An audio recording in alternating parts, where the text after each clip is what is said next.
My name is Alexis de la Rocha, and I am the Managing Director of LALIFF, the Los Angeles Latinx International Film Festival, as well as an artist and musician.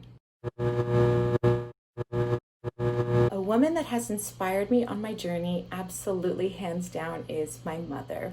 She was born in Havana, Cuba, and then lived in the projects in Venice, California, and then ended up getting 2 masters from tons of hard work, a child therapist, social worker, years at the LAUSD, is now a life coach and therapist still, and she just blows my mind. She blows me away. She practices mindfulness, Reiki, and is always about challenging herself and her time on earth of being able to be the most tapped in, spiritual, most beautiful human being that she can be for herself, and I find that inspiring in every single way.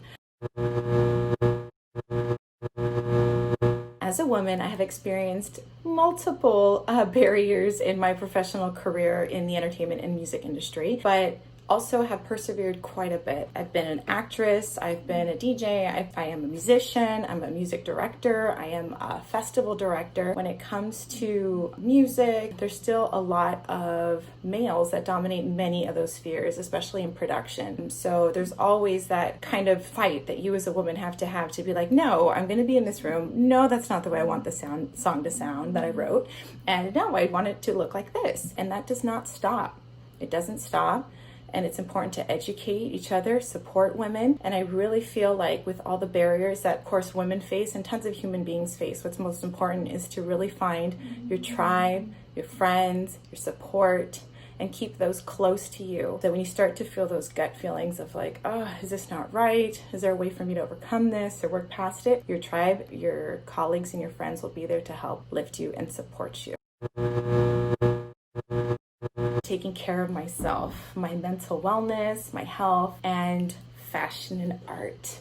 I feel like if I feel good on the inside, if I feel healthy, if I have done mindfulness and if I checked in with myself, then the more radiant I will shine. Of course, I'm an artist, so I'm a fan of fashion and lipstick and looking good. And if I feel fierce, then I'm gonna walk out fierce. Sometimes I'll even use an outfit if I'm not feeling as fierce inside to then switch my mind to be like, well, you better match your attitude of your jacket, okay? There are so many great female artists and musicians that are doing the damn thing right now that I think everyone should know. I could go off on how many there are. One of my favorites is Jarina DeMarco. She is a phenomenal musician, and she really uses her culture to be able to provide new sounds. Her music's been featured in Broad City. It's also been featured on Vida, and she also does a lot of great work for the community. I am also a very big fan of Issa Rae. She is crushing it right now. I love Insecure. I love all the films that she's been doing. Her writing is so smart, and as well as all the writers that are on the show with her. And I feel like she is just providing a great new perspective on LA and our culture here, and also bringing in diversity to our cast. Diversity is extremely important. It is what our world looks like, and it should also be what music and film and Hollywood and entertainment also look like.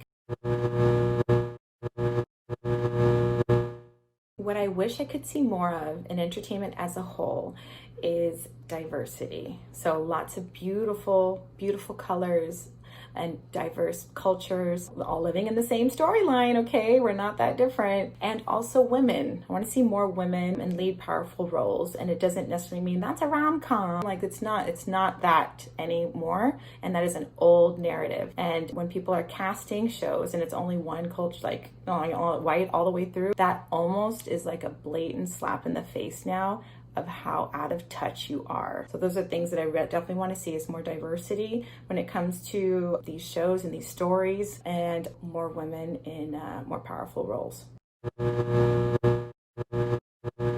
For me, practicing self-care is practicing self-care. I have to do a meditation or an exercise to focus my thoughts on how I want to go forth with the day. Do I want to have joy out of it? Do I want to have happiness out of it? And of course, things are not necessarily in our control, and things will be coming at you in multiple ways. But if you can at least keep in your mind side, well, let me come at this from joy, or let me come at this from peace, then it definitely helps me. I don't know if it's because I'm a musician or an artist or what, but my thoughts thoughts will go crazy sometimes. And it's also been a lot. You know, we were in a pandemic, COVID happening, and now there's a lot of angst and hurt, and there's a lot to take in. And I think it's important to just love yourself. Exercising helps me a ton. I need those endorphins. They're like my happy drugs.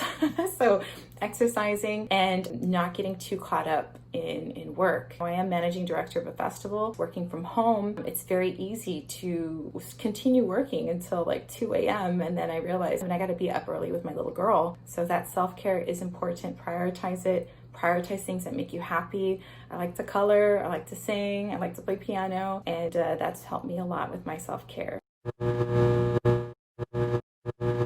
My top Black female artists and musicians that have completely inspired me and shaped my life are hands down Ella Fitzgerald, Billie Holiday, Nina Simone. I can go on and on and on. There's a power, there's a beauty, and there's a revolution every time they sing. And I feel like there is a range to these queens. And like, especially Ella Fitzgerald, it's like every time she sang completely different. If I was on an island, like I would definitely have Ella Fitzgerald. It means the world to me. Like those voices have inspired us on all levels, our whole country, the world. So it's all about celebrating and promoting and enjoying their artwork.